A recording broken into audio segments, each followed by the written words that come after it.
Hola a tothom. En aquest vídeo tutorial començarem a farcir i modificar la nostra configuració d'un curs de Moodle per tal de que tingui tot allò necessari per fer o impartir la nostra docència.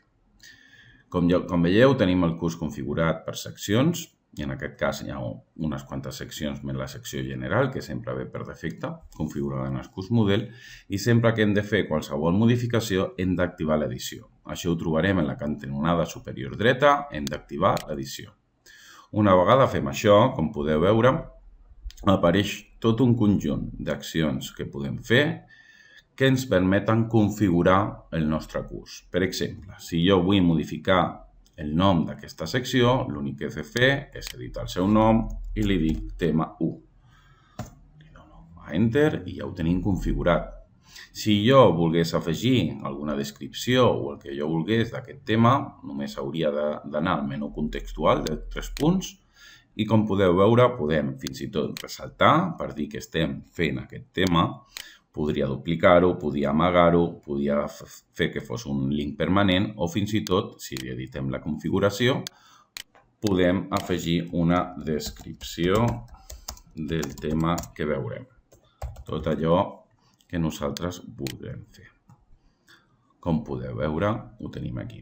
Tornem a la visió global i una novetat de les últimes versions de Moodle, això ja depèn de les vostres plataformes on treballeu, és que no només podem generar noves seccions, com veieu, que apareix aquí a la part inferior, sinó que dintre d'un tema apareixen les possibilitats de fer successions. Seleccionem, i aquí, perquè quedi clar, això seria el tema 1.1, i aquí ho teniu, i podríem afegir subseccions. Si recordeu els vídeos anteriors, cada vegada que nosaltres fem aquestes configuracions queda reflectit aquí, com podeu veure. A mesura que anem farcint de materials, tasques i tot el que necessitem, doncs es farà i aquest arbre anirà creixent. Molt important el menú de l'esquerra, sobretot per fer les tasques de configuració i d'edició molt més ràpides i versàtils. Això seria com generar o modificar els temes. Si jo vull modificar l'ordre dels temes per defecte, tinc diferents opcions. La més ràpida seria que si jo vull que aquest tema estigui per davant del tema 1 que he generat, clico, arrossego i deixo anar. Com podeu veure, estic canviant de posició els temes.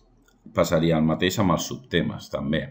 Cadascun dels ítems tenen la seva configuració o el seu menú contextual i també ho podem fer mitjançant l'opció Demo.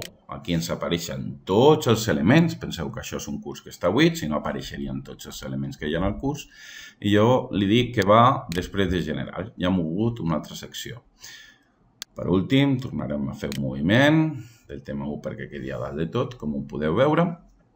I aquí ho tenim, com generar els temes, com configurar-ho i com generar aquest canvi d'ordre. Això sí, també necessitem etiquetes per ressaltar algunes parts dintre dels nostres temes. Com ho podem fer? En les versions de Moodle actuals existeix el que és l'àrea de text i multimèdia.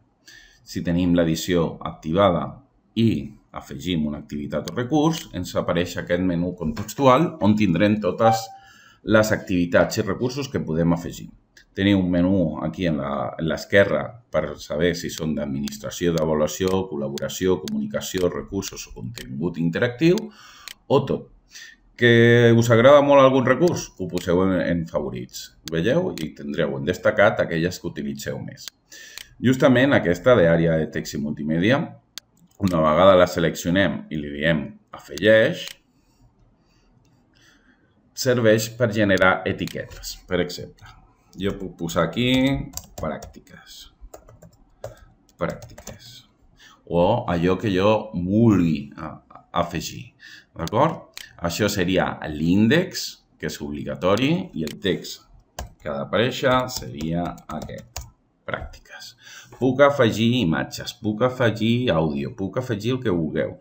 Aquest tipus de recurs és superversàtil donat que tenim un editor de text molt potent, com podeu veure aquí, ja anirem treballant durant el curs i jo us encoratjo a que el treballeu i que l'aneu utilitzant. Una vegada tenim fet això, desem aquest primer recurs que estem generant i fixeu-vos que aquí apareix. És un nou recurs. Per tant, si jo el vull moure, només he de fer clic al moc, selecciono on el vull i ja el tinc. El vull general, el moc al general. Que és una cosa que jo utilitzaré moltes vegades i no vull estar clicant totes les vegades perquè ja l'he fet molt bé una vegada. Doncs puc fer clic, li dic duplicar, li donem un temps, ens genera un altre recurs exactament igual, estem fent una etiqueta i la movem allà on nosaltres desitgem. Ho torno a dir, l'editor HTML que trobareu en el Moodle és una eina molt versàtil i que us donarà l'oportunitat de fer molts tipus de recursos. Una vegada ho tenim tot configurat, podem deshabilitar l'edició, com podeu veure, fins i tot podem canviar el rol a estudiant.